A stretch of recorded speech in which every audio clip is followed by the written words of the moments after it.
pierda el enemigo de la muerte. Amén.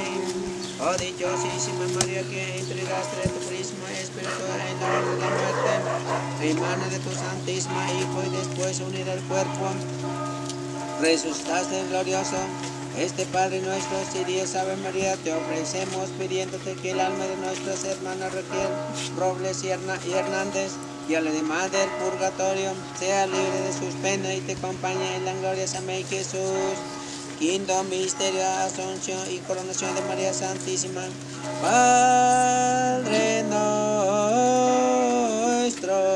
que estás en el cielo, santificado sea tu nombre. Venga a nosotros,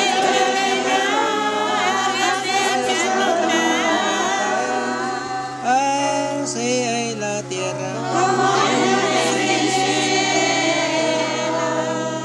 el pan nuestro de cada día, dándoles hoy, perdona nuestras deudas, y con nosotros perdonamos nuestras deudas.